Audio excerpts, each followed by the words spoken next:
Hola, ¿qué tal a todos? Estamos hoy en una nueva entrevista de este ciclo de empresas del futuro. Hemos invitado a Xavier Ginesta. Él lo quiero presentar como un emprendedor y un empresario, porque no es lo mismo. Un emprendedor es aquel que tiene el espíritu de crear cosas nuevas y, por tanto, emprende nuevos proyectos e ideas permanentemente. Y un empresario es quien gestiona una empresa. Él es ambas cosas y particularmente estoy muy feliz de haberle conocido.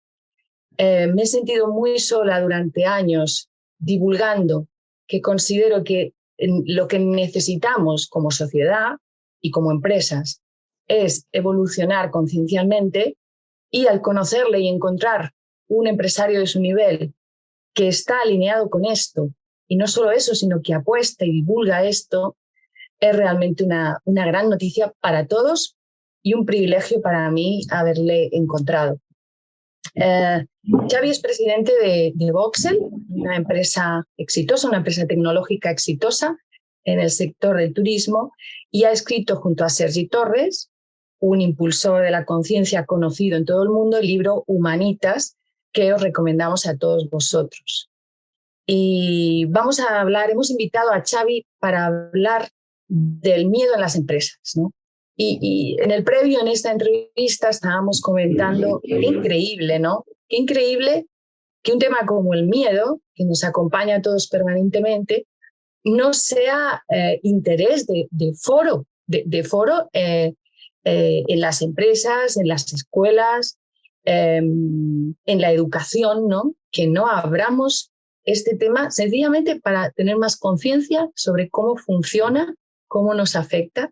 Y para hablar de todo esto, pues consideramos que Xavi nos puede aportar mucho. O sea que muchas gracias por estar aquí hoy, Xavi. Y bueno, si quieres, entramos ya directamente en materia. La primera pregunta que hemos preparado es: ¿qué es el miedo desde tu punto de vista? Ajá. Bueno, primero que nada, gracias por invitarme a esta charla, Begoña. Es un placer estar aquí contigo y compartiendo estas ideas, ¿no? Que al final estas charlas sirven muchas veces para bajar ideas y para poner ideas en común de cosas que ni siquiera tenemos claras. Y esto que acabas de preguntar forma parte de estas cosas que muchas veces no tenemos clara, ¿no? ¿Qué es el miedo? Pues es una gran pregunta, porque la mayor parte de las personas no somos conscientes de lo que es el miedo realmente. El miedo es un mecanismo biológico de defensa que tenemos todos los animales ante una amenaza existencial, ante una amenaza a nuestra supervivencia. Todos los animales sentimos miedo en situaciones de amenaza, y de hecho en nuestro cerebro hay una glándula que es la amígdala, que cuando se produce una amenaza existencial entra automáticamente en acción, y en respuesta a ese miedo desencadena un mecanismo que se llama el de lucha o huida, que lo que hace es nos pone en alerta roja y decide en cuestiones en fracciones de segundo si pasamos al ataque o si salimos corriendo, ¿no? Y así es como todos los animales reaccionamos ante una amenaza existencial. El miedo que sentimos ante este tipo de amenazas es un miedo, digamos, biológico, ¿sí? Y que siempre responde a una misma cuestión, es la amenaza de muerte, ¿no? El miedo siempre es miedo a la muerte. El miedo, esto es muy importante entenderlo. Nosotros, cuando decimos que tenemos miedo, casi nunca decimos que tenemos miedo a morir. Pero en realidad lo que está sintiendo nuestro cuerpo, lo que sentimos biológicamente, es una amenaza de muerte. Esto es lo que sentimos siempre que sentimos miedo. La diferencia entre nosotros y el resto de seres vivos es que el ser humano, en los últimos milenios, porque el Homo sapiens tiene más de 300.000 años de historia y esto que voy a explicar ahora se ha desarrollado en los últimos 70.000, la diferencia es que nosotros somos capaces de sentir miedo por amenazas que no son biológicas, ¿no? existe en la naturaleza el miedo biológico, pero el ser humano ha desarrollado la capacidad de generar un miedo que le podemos llamar psicológico, que no es el miedo a la muerte en sí, pero que nuestro cuerpo lo siente como si fuera miedo a la muerte. Y el territorio psicológico del ego es el conjunto de sistemas de creencias con las cuales nos identificamos. Y esto va desde nuestra sexualidad hasta nuestra nacionalidad, pasando por nuestra profesión, todo aquello que define nuestra personalidad, aquello que creemos ser, que no es lo que genuinamente somos, pero es el castillo de cartas que hemos ido construyendo mentalmente y con el cual nos identificamos, con el cual nuestro yo se identifica. Yo soy esto, pues soy padre de familia, tengo esta profesión, tengo estos hijos, soy hombre, soy mujer, soy de este país, soy de aquel país, me gusta tal equipo, me gusta. Todo esto que vamos construyendo es la integridad territorial del ego. Cuando algo amenaza esta integridad territorial, se construye una cadena psicológica en nuestro subconsciente de la cual no somos conscientes. Esto pasa en fracciones de segundo, donde una amenaza que es psicológica a algo que no amenaza nuestra supervivencia, amenaza a una parte del ego, rápidamente nosotros lo vamos convirtiendo en algo que sin que nos demos cuenta nos hace sentir un miedo biológico. Sentimos miedo a la muerte cuando en realidad no hay amenaza existencial. Y es por esto que nos ponemos tan nerviosos cuando tenemos que salir a hablar en público. ¿Y por qué sentimos miedo a hablar en público? ¿Por qué sentimos miedo? Si lo que estás sintiendo literalmente es miedo a morir, pero es obvio que no vas a morir por salir a hablar en público, ¿no? Lo que está sucediendo es que cuando tú sales a hablar en público, te entran dudas de si te vas a quedar en blanco. Y si te quedas en blanco, te entran dudas de si vas a hacer el ridículo. Y si haces el ridículo, te entran dudas de si vas a perder tu trabajo. Y si vas a perder tu trabajo, te entran dudas de si vas a poder pagar la hipoteca a fin de mes. Y así, antes de que te des cuenta, sientes miedo a morir, ¿no? Al momento en que tú tomas partido y alzas la voz, en ese momento tu ego ya ha entrado en acción, ya se ha identificado con una posición determinada. Entonces ya es cuando entra este mecanismo egoico de defensa. Si tu defensa de esa posición sale perdiendo, quien ha perdido es tu ego, y la sensación que tienes es de que quedas ya en situación de desventaja, de que ya lo que hablábamos antes, ¿no? La integridad territorial del ego, aquello en lo que tú crees, y parte de eso es el respeto que los demás te tienen, y todo eso se pierde una parte de todo esto. Has hablado antes que las dos respuestas posibles, ¿no? Cuando sentimos miedo, esto tiene mucha lógica, ¿no? Son o el ataque o el salir huyendo, ¿no? Correr. Entonces, enlazo esto con la segunda pregunta, que es ¿cómo afecta el miedo en las empresas? ¿No? Porque seguramente todos nos dirigimos a un entorno empresarial, nos dirigimos a personas que están interesadas como en conseguir, ¿no? Implementar una empresa más evolucionada.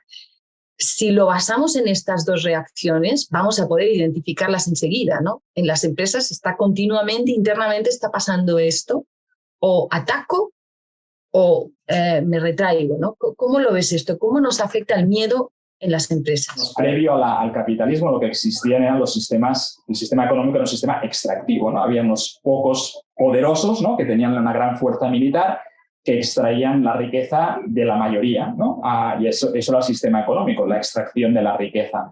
El gran salto que dio el capitalismo fue que nos permitió pasar de un sistema donde el poder se concentraba en los que tenían la mayor fuerza militar, déspotas y tiranos de toda índole, a un sistema donde el poder se empezó a diversificar entre todos aquellos que tenían las mejores ideas. Y esto fue un cambio de paradigma bestial que supuso, y esto es que no lo puede negar nadie, se puede decir todo lo que se quiera del capitalismo, pero lo que no se puede negar es que este cambio de paradigma supuso que las naciones que lo adoptaron pues evolucionara a un ritmo trepidante en los últimos siglos y el resto se quedaron atrás, en un visto y no visto, ¿no?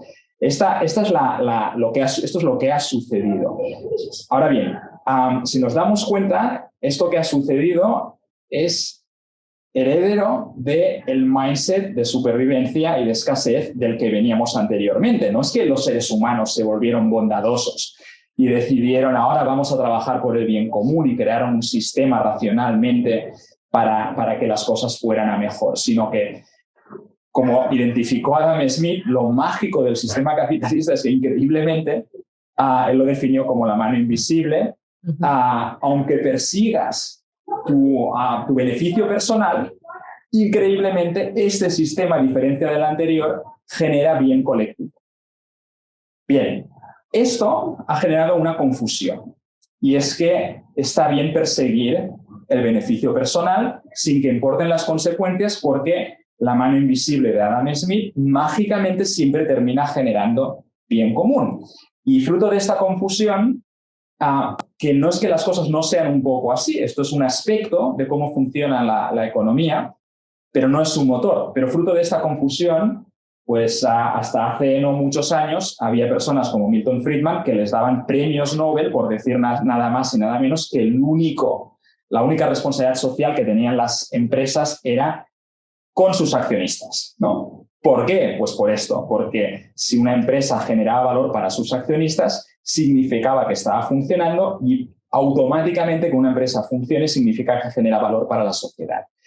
Aquello era una época cuando se hablaba en estos términos tan radicales, donde todavía no éramos conscientes que hacer las cosas persiguiendo el interés personal sin que importen las consecuencias era la causa de una destrucción de valor fundamentalmente ecológico sin precedentes en la historia del planeta, que ahora estamos empezando a advertir, ¿no?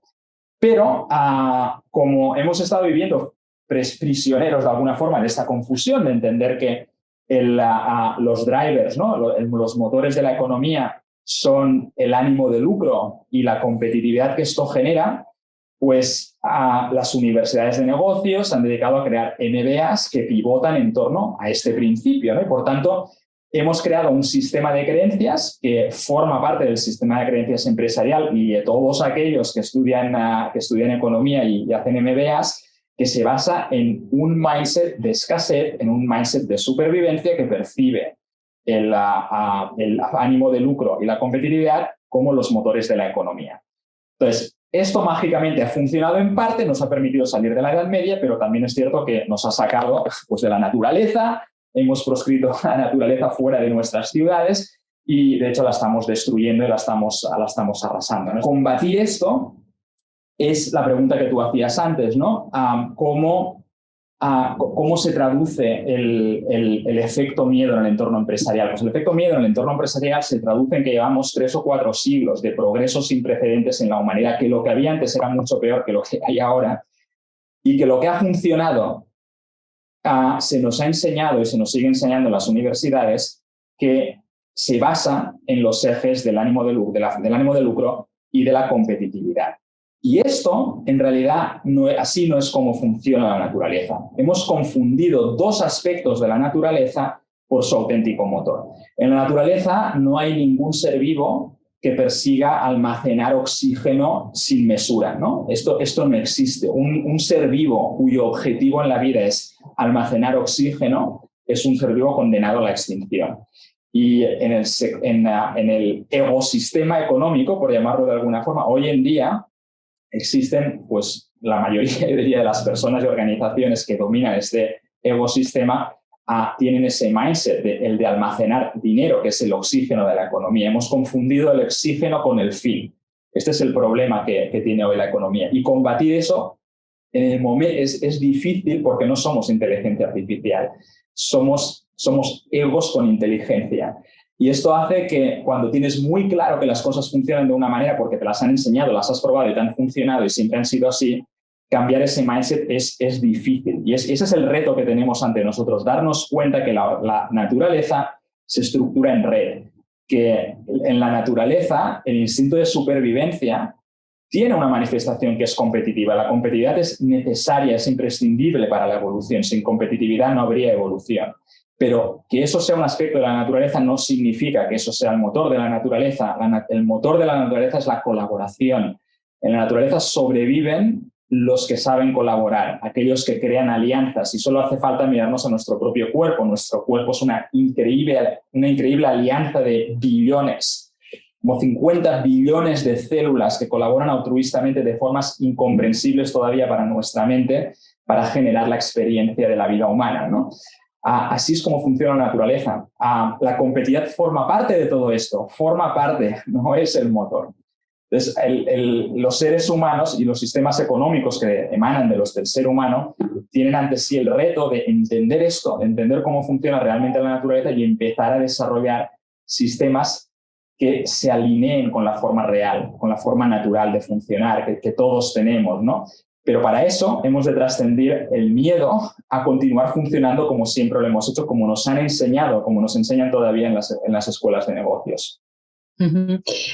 Sí, en cuanto a lo que decías, es obvio este bienestar material, ¿no? Yo a veces pienso cómo nace un bebé hoy en día, ¿no? En nuestra, al menos en los países, ¿no? Como más desarrollados económicamente, y cómo nacía un bebé hace 100 años. ¿Qué bienestar tiene, ¿no? Se hace frío, se hace calor, lo que come, es decir, en todo, ¿no? Pero fíjate a la vez los datos, por ejemplo, de enfermedad en salud mental, ¿no?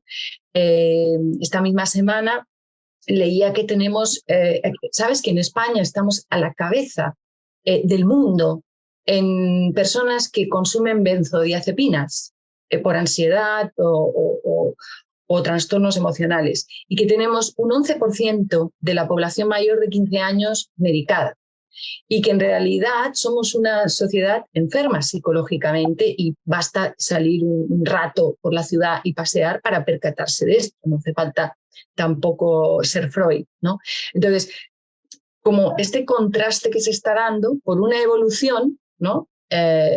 Psicológica, conciencial, que tenemos que hacer, que no estamos haciendo y que está colapsando precisamente ese aparato psicológico, ¿no?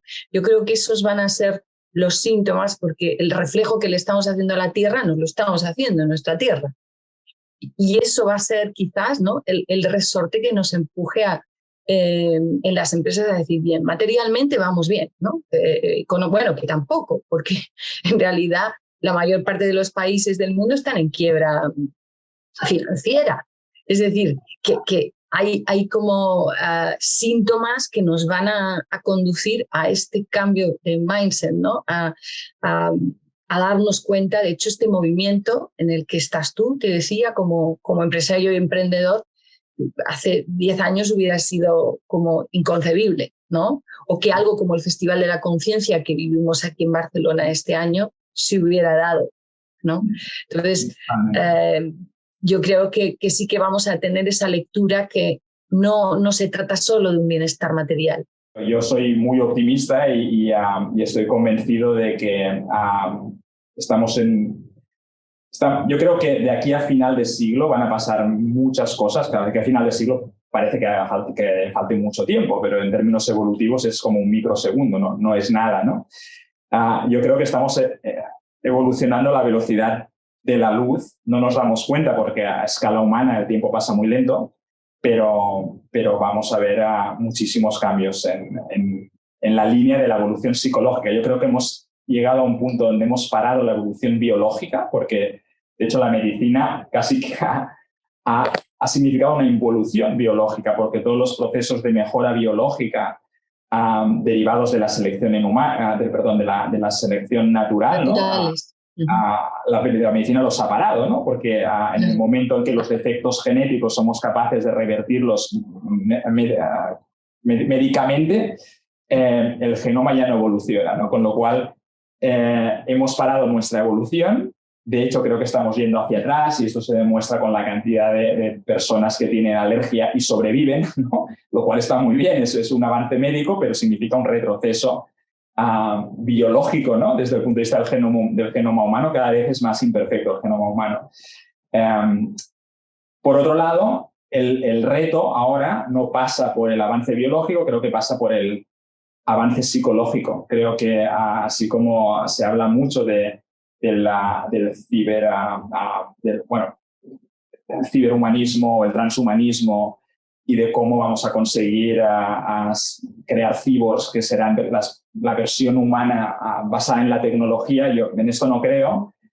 Yo creo que, de hecho, lo que necesitamos es no una revolución tecnológica, sino más bien una revolución en conciencia, ¿no? Una revolución de nuestro mindset, una revolución que le dé un giro de 180 grados a la psicología humana, ¿no? Que empecemos a percibir la realidad desde una óptica completamente diferente a la que la percibimos ahora, que empecemos a darnos cuenta de lo que realmente somos, que tomemos conciencia de lo que realmente nos hace felices y que nos dejemos de tonterías y de querer construir en un infierno como Marte el paraíso que no somos capaces de mantener en la Tierra, ¿no?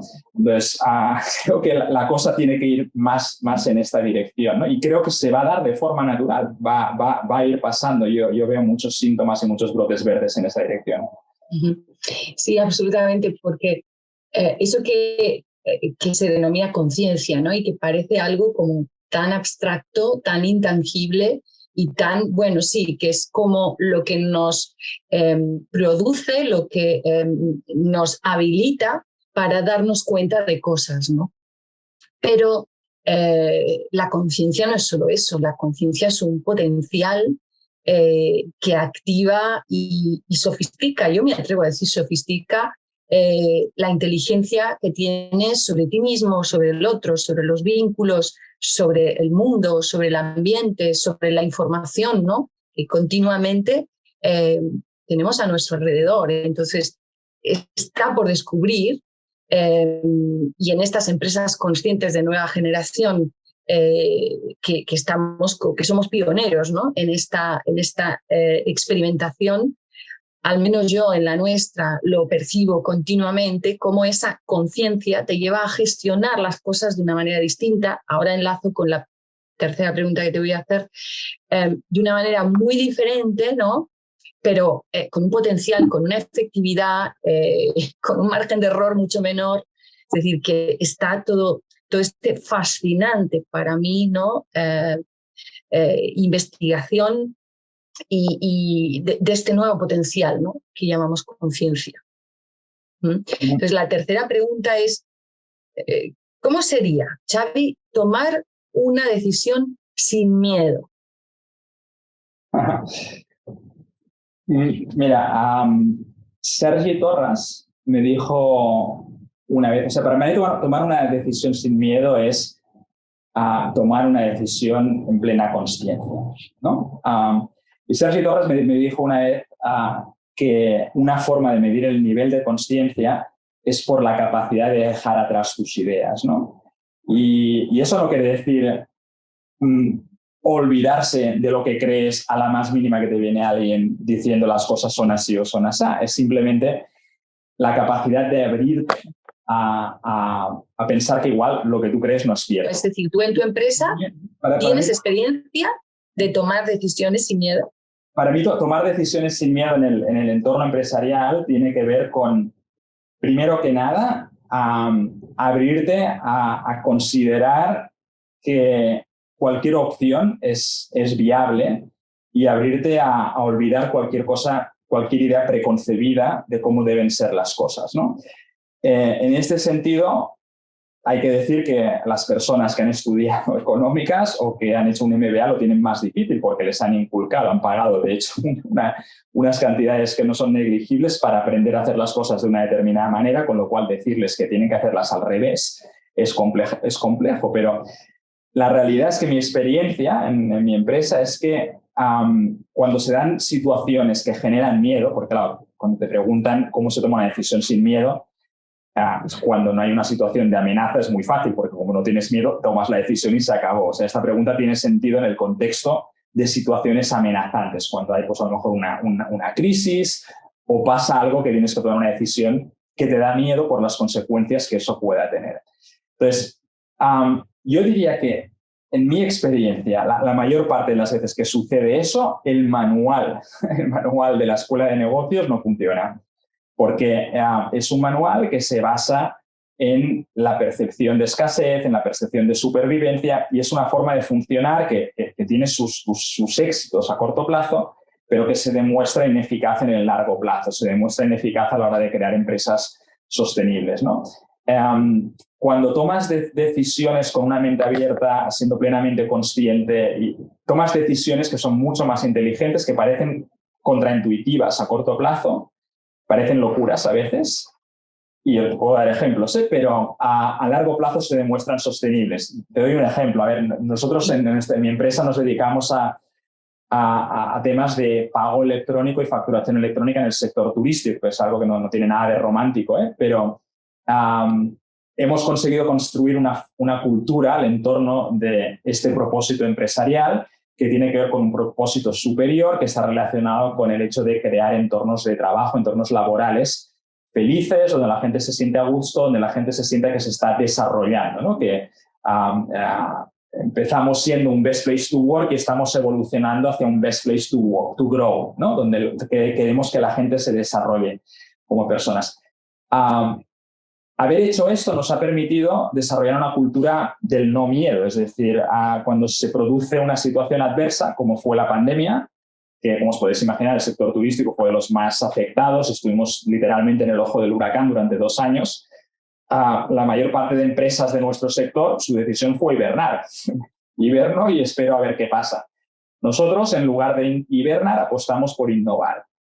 En los 2 años de pandemia hemos hecho las inversiones más grandes de nuestra historia. Pedimos un préstamo para asegurarnos que tendríamos pues, fondos suficientes para hacer frente al periodo, que sabíamos que iba a tener una duración limitada, pero que no fue más largo de lo que esperábamos, pero sabíamos que iba a finalizar y que el turismo iba a volver cuando finalizara, como se está demostrando. Y utilizamos ese dinero para pues mantener el equipo, seguir pagando al equipo los mismos sueldos que estaban cobrando siempre. No despedimos a nadie por razones de recortes salariales. Compramos una startup australiana. En fin, hemos invertido en innovación como no lo hemos hecho nunca en nuestra historia. Y la premisa que tomamos desde el primer día, cuando empezamos a sentir que la cosa iba en la dirección que iba, fue vamos a salir más fuertes de esta pandemia de lo que entramos. Entonces esto puede ser un brindis al sol para animar a la gente y que todo el mundo esté muy unido y todo lo demás, o puede ser algo que lleva asociado hechos y actuaciones en línea con esa frase. Y la verdad es que, ya lo he dicho antes, no habíamos invertido tanto en nuestra historia como en estos 2 últimos años. ¿El resultado cuál ha sido? Que salimos de la pandemia con producto nuevo, con cosas que no teníamos antes. Hemos dedicado mucho tiempo a innovar también estratégicamente, a pensar cuál tenía que ser nuestra misión en el sector, cómo deberíamos crecer. Y la realidad es que a fecha de hoy ya estamos en cifras superiores a las que estábamos antes de la pandemia, en el 2019, y las previsiones de crecimiento son pues, de recuperar el tiempo perdido en los próximos 2 años, ¿no? Con lo cual, si hubiéramos tomado una decisión desde el miedo, habríamos hecho recortes salariales, recortes de personal, a lo mejor habríamos cerrado durante un tiempo, en fin, habríamos hecho todo lo contrario de lo que hicimos. La gente pensaba que estaba loca. O sea, yo hablé con inversores que me decían si estábamos mal de la cabeza o qué demonios estábamos haciendo, ¿no? Bueno, nos dejamos llevar por nuestros impulsos naturales, ¿no? Había algo que nos decía, hay que hacer esto. El libro nos decía que hay que hacer lo contrario y nos fiamos más de nuestros impulsos. Con esto también quiero ser cauteloso porque la gente no se piensa se crea que hay que ser temerario y hay que ir a tumba abierta por la vida, ¿eh? Una cosa es ser valiente y otra ser suicida. Entonces, no quiero lanzar el mensaje equivocado. Nosotros no somos suicidas, ¿eh? Sabíamos lo que estábamos haciendo y había una apuesta que podría haber salido mal. Ha salido bien, pero hay que ser consciente también que cuando tomas decisiones conservadoras, eso también es una decisión. Es decir, cuando tú dices no voy a hacer nada, me voy a quedar quieto esperando a ver qué pasa, eso es hacer algo, es quedarte quieto.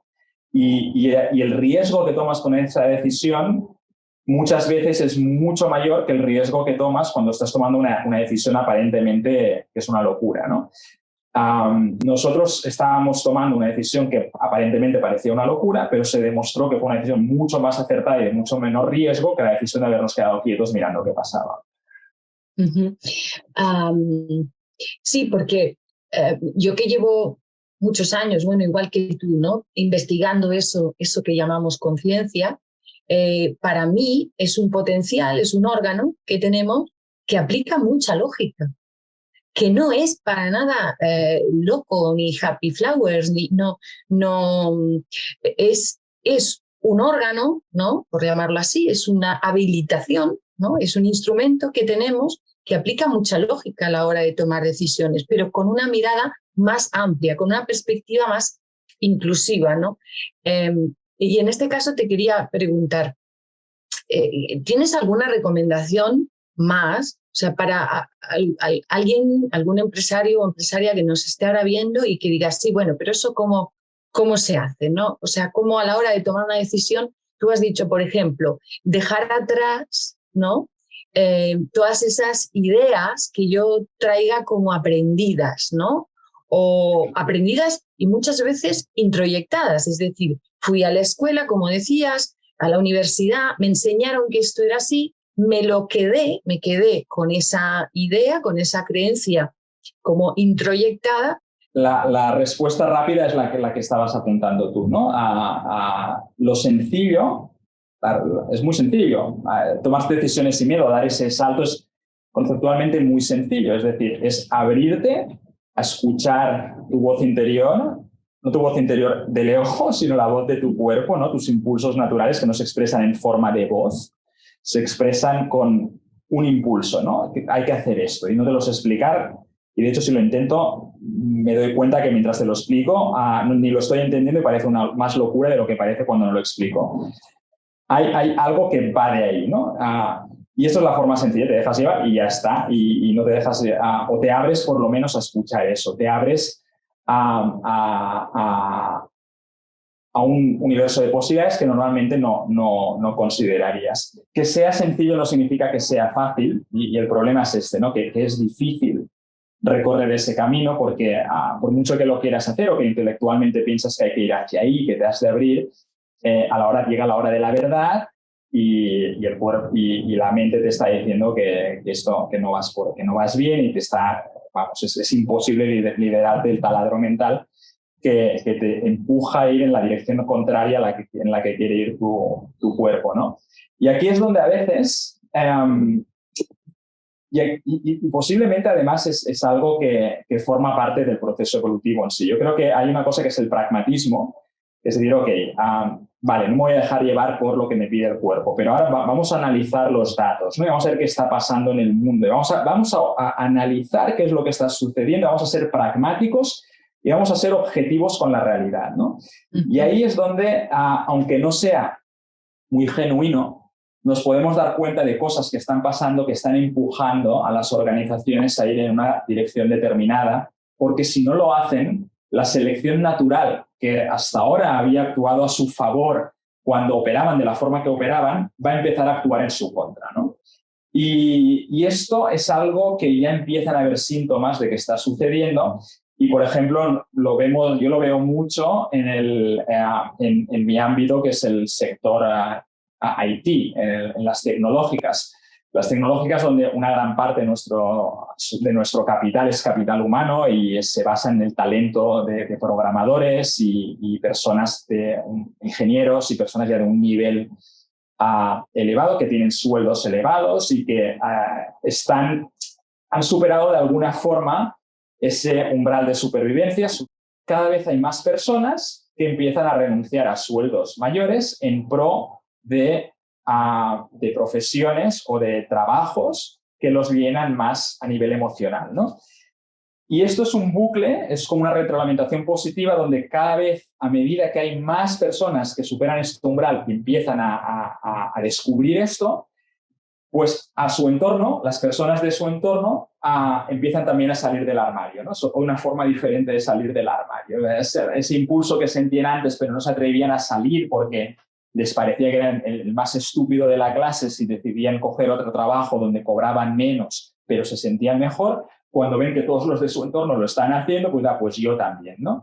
Entonces empieza a crear una corriente y ahora empieza a haber una corriente de personas, y que esto va desde emprendedores a asalariados, que todos ellos, o mayor, no todos, pero en gran medida son personas que ya tienen niveles salariales que les permiten, ¿no?, darse este lujo. No es imprescindible, hay personas que viven en el umbral de supervivencia y aún y así son fieles a sus instintos naturales y no necesitan estar claramente por encima. Pero también es cierto que yo siempre digo que cuando se acaba el oxígeno, lo primero que se apaga es la consciencia. Pero sí que es cierto que el porcentaje de personas que ya han superado ampliamente ese umbral de supervivencia y que deciden optar por algo que les llene más emocionalmente y por desarrollar un propósito, es bastante significativo. Cada vez lo está haciendo más. Esto está haciendo... Entonces ahora esto lo enlazo, esto es un fenómeno que está ahí, esto es un dato objetivo que se puede medir y que todo el mundo puede ser consciente de que esto es una realidad de la cual no podemos escapar. Entonces, hay un dato concreto sobre esto que no sé si conoces, es que en Estados Unidos hay 11,3 millones de puestos ahora mismo vacantes para los que no encuentran personas. 11,3 millones de puestos vacantes en Estados Unidos.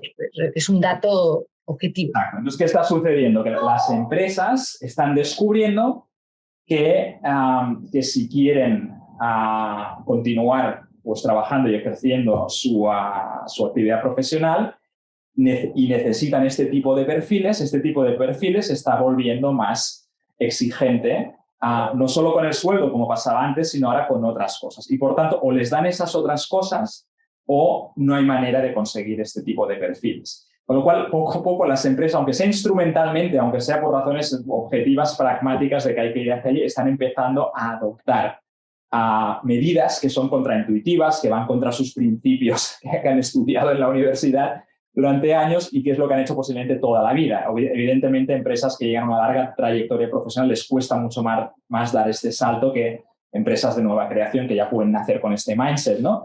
Pero todo el mundo está empezando a poner en duda los principios bajo los cuales han construido sus negocios a lo mejor 2 o 3 décadas atrás, ¿no? Entonces, esto está sucediendo. Si a esto le sumamos que cada vez más, y esto es otro dato objetivo, las cadenas de valor de las organizaciones están cada vez más tecnificadas. Es decir, los trabajos más manuales, muchos de los cuales están mal llamados trabajos basura, pero son los que más requieren de mano de obra sin cualificar, con poco nivel intelectual, que son fáciles de hacer manualmente. Todos estos trabajos cada vez más tienden a ser reemplazados por la tecnología, con lo cual el entorno laboral está tendiendo, las empresas para ser competitivas cada vez más están sustituyendo seres humanos por tecnología. ¿Qué pasa? Que la parte de la cadena de valor que todavía necesita de los seres humanos es una parte de la cadena de valor altamente tecnificada. Y esto no hay nadie que se escape. Absolutamente todas las industrias, algunas de forma más inminente, otras menos, pero todas las industrias van hacia una creciente tecnificación y de hecho la razón por la que la curva de la longevidad media de las organizaciones no para de reducirse. En los últimos 50 años se ha ido reduciendo desde creo que era como 50 años, la edad media de las organizaciones, a los 18 actuales, ¿no? No para de reducirse. Esto es fruto de este fenómeno, ¿no? Que las empresas cada vez se vuelven obsoletas más rápidamente. Si las empresas no innovan tecnológicamente, su cadena de valor se vuelve obsoleta y viene una empresa que por selección natural, aquí es donde la competitividad es importante, ¿no? Porque es lo que causa la destrucción creativa, la sustitución de una especie poco evolucionada por otra más evolucionada, ¿no? Esto es inevitable y está acelerándose. Está acelerándose a una velocidad acelerada. Es una doble aceleración, ¿no? Esto está pasando a velocidad doble exponencial. Con lo cual, cada vez más, todas las empresas de todos los sectores van a necesitar esa mano de obra de la cual hablaba antes, más cualificada, que se le tiene que pagar mejor, pero que cada vez menos se la va a poder retener únicamente con un buen salario. Vamos a tener que entrar en temas de propósito, ¿no? Entonces, mi recomendación, era la pregunta, es empezar a tener en cuenta ya estos factores porque hoy tener esto en cuenta es una fuente de ventaja competitiva. De aquí a unos años puede que sea demasiado tarde y en todo caso adoptar estos patrones no va a ser ventaja competitiva, va a ser lo que hace todo el mundo, va a ser o los adoptas o mueres. Ahora adoptarlos significa atraer al mejor talento, ¿no? Porque es el talento que además de resonar con estos principios, además de ser un talento fiel, es talento altamente cualificado y además altamente alineado con este tipo de cultura que toda empresa debería querer crear con el fin de ser sostenible. Muy, muy claro. Sí, vamos ya con la última pregunta. que convergen todas las entrevistas que hacemos en este ciclo Empresas del Futuro. Hacemos esta pregunta, ¿no? Que es, ¿cómo sería una empresa del futuro sin miedo? Pero antes de eso, si me permites, quiero hacer un aporte porque yo he tenido pues, oportunidad de acompañar a varios directivos de grandes corporaciones que han venido a nivel particular y de manera muy confidencial a transmitir, ¿no? Como problemas que tenían por encontrarse con miedo, ¿no? Hablabas antes del miedo a hablar en público, pero a veces en estos directivos está el miedo a no ser suficientes, el miedo a no estar a la altura, el miedo cuando tienen que presentar, ¿no? Alguna de estas memorias, informes, el miedo cuando hay un ascenso. O sea, todo esto, quiero decir que a veces hay una conciencia oculta, ¿no? Y que las personas van a buscar ayuda o se habla de esto, ¿sí? De manera fuera de la empresa. Y solamente quería hacer el aporte antes de hacerte como, de pedirte que hagamos el ejercicio de imaginar cómo sería una empresa del futuro sin miedo. Para mí el aporte sería hablar sobre el miedo dentro de la empresa, ¿no? Yo recuerdo que a uno de estos directivos de una gran corporación conocida a nivel mundial, finalmente nos entrenábamos juntos, yo le acompañaba en decir, coge al miedo de la mano, cógelo pequeñito y iros juntos a esa sala de juntas y presentar lo que tengáis que presentar tú con tu miedo tranquilamente, ¿no? Eso es conciencia. Quería hacer ese aporte. Para mí, una empresa del futuro sin miedo sería aquella en donde se puede hablar de miedo, ¿no? ¿Cómo crees tú, cómo imaginas esta empresa del futuro sin miedo? ¿Cómo sería? A ver si vivimos suficientes años, Xavi, sin introducir, al menos por mi parte, a mí que no me introduzcan chips. Espero cuidar mi biología lo suficiente para vivir los suficientes años como para ver esto, una empresa sin miedo. Yo creo que ya empieza a haber empresas que tienen poco miedo, por lo menos, ¿no? Y seguro que las vas a ver, o sea, ya si no hay alguna ya que tiene cero miedo, y ahí insisto en lo que decía antes, no, eso no significa ser un temerario, pero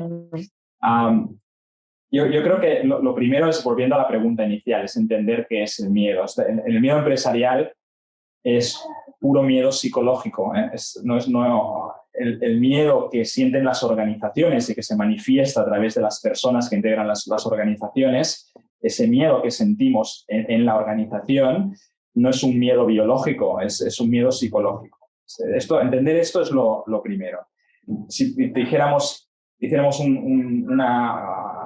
una recta con la confianza, esto es cero y esto es infinita, pues aquí estaría el miedo total y esto es la confianza absoluta. Tú estás preguntando cómo sería una empresa que está en este extremo de la recta de la confianza, ¿no?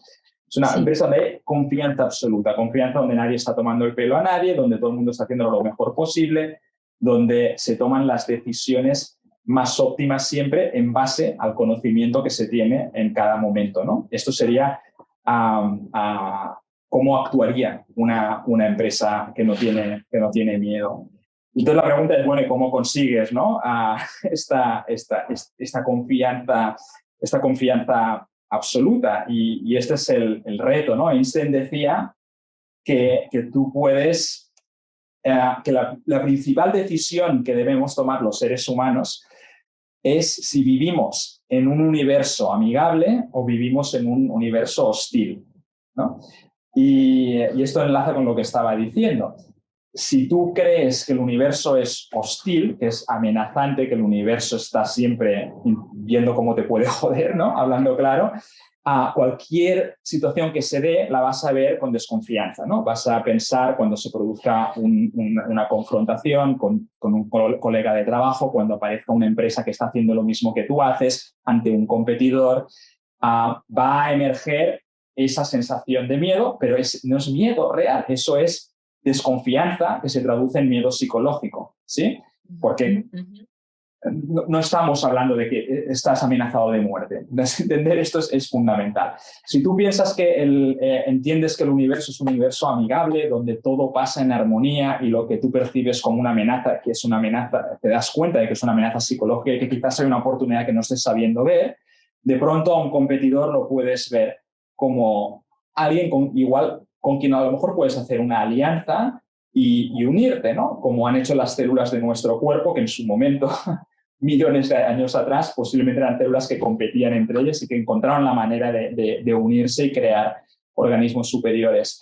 Entonces, yo creo que el ecosistema empresarial va hacia ahí, hacia desarrollar relaciones simbióticas, que todavía nos cuesta de ver porque estamos prisioneros del mindset de supervivencia, de este mindset de escasez que nos impulsa a verlo todo como competencia contra la cual hay que luchar. En el momento en que abandonamos el miedo, la organización se vuelve automáticamente más colaborativa. La organización, por un lado, deja de perseguir el lucro como objetivo final y lo que entiende es que el dinero no es objetivo, sino la gasolina que alimenta su verdadero objetivo, que es otro, ¿no? Entonces, eso, cuando logras ver eso y empiezas a actuar en base a eso, automáticamente emana la confianza y lo que antes veías como competitividad no desaparece, pero la empresa y la organización, tanto interna como externamente, se vuelve más colaborativa.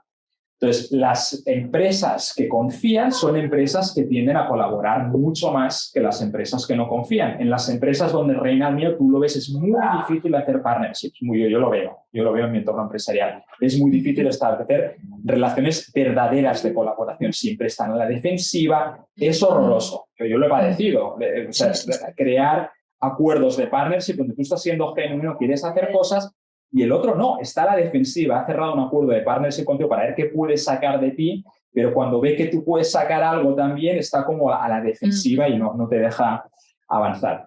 Entonces, en cambio, cuando estás con organizaciones que realmente estás fluyendo sin miedo y el partnership es genuino, es increíble lo que se genera. No solo en el festival lo hemos visto, ¿no? El festival se ha generado de esta forma y ha sido alucinante lo que se ha conseguido hacer en el Festival de la Consciencia sin que hubiera ánimo de lucro. Nadie cobró ni 5, ni los organizadores, ni los ponentes, nadie cobró nada y se logró hacer algo increíble, ¿no?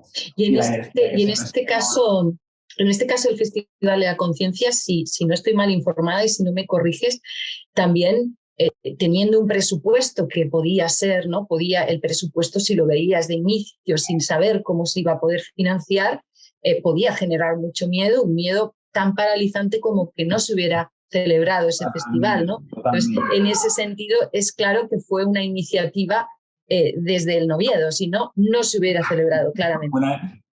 Para muchos fue una auténtica locura, las fechas en que se hizo eran las peores posibles, era una primera edición, en fin, si alguien que nos escucha vino sabrá de qué estamos hablando. Y fue una experiencia inolvidable, la vamos a repetir en julio del año que viene porque no podríamos no repetirlo después del feedback tan increíble que hemos obtenido. Pero el festival justamente es un ejemplo de organización sin miedo en estado radical, o sea, absolutamente, ¿no? Y para mí, en relación a ya no cómo se comporta una empresa sin miedo, o las personas dentro de una empresa sin miedo, que es lo que te estaba comentando antes, este tener confianza ciega en los demás, en tus partners, en tus propios competidores, tus proveedores, etc.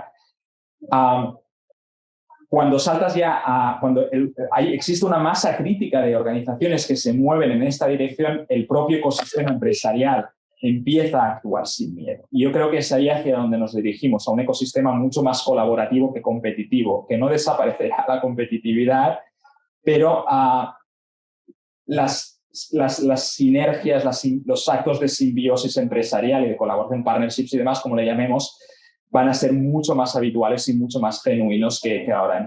Desaparecerán las puñaladas por la espalda, o sea, todo cobra otro cariz completamente, ¿no? O sea, así es como yo me imagino, ya no solo una empresa sin miedo, sino un ecosistema empresarial sin miedo. Y esto, no sé si no me atrevería a decir que está a la vuelta de la esquina, pero como he explicado antes, es algo que está pasando. Empiezan a haber muestras de que vamos hacia allí, la razón por la cual yo creo que no es que podamos ir hacia allí, sino que vamos inexorablemente hacia allí, aunque no nos lo parezca, es precisamente por una cuestión de selección natural, porque aunque no lo queramos, las leyes de la naturaleza actúan independientemente de nuestros procesos racionales, nos guste o no, querramos o no, estamos yendo, aunque luchemos por ir en contra, igualmente la corriente nos va a arrastrar en esa dirección.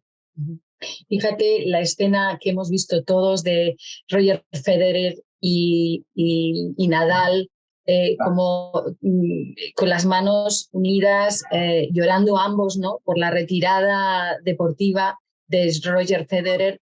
No creo que veamos mayores competidores, cómo se han dejado ambos la piel, ¿no?, luchando el uno contra el otro en la cancha, y hemos podido ver ese amor profundo. Ese es un ejemplo, ¿no?, que la competitividad no está rayada, no está reñida con el amor, ¿no? Y eso es lo que tenemos que entender.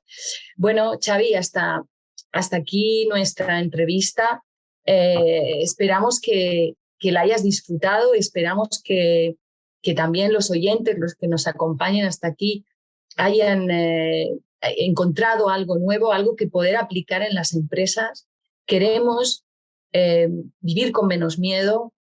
Queremos empresas, ¿no?, que puedan generar ecosistemas más allá de ecosistemas, y como he dicho al inicio y lo pienso realmente, ¿no?, como siempre digo, mi estrategia es la transparencia.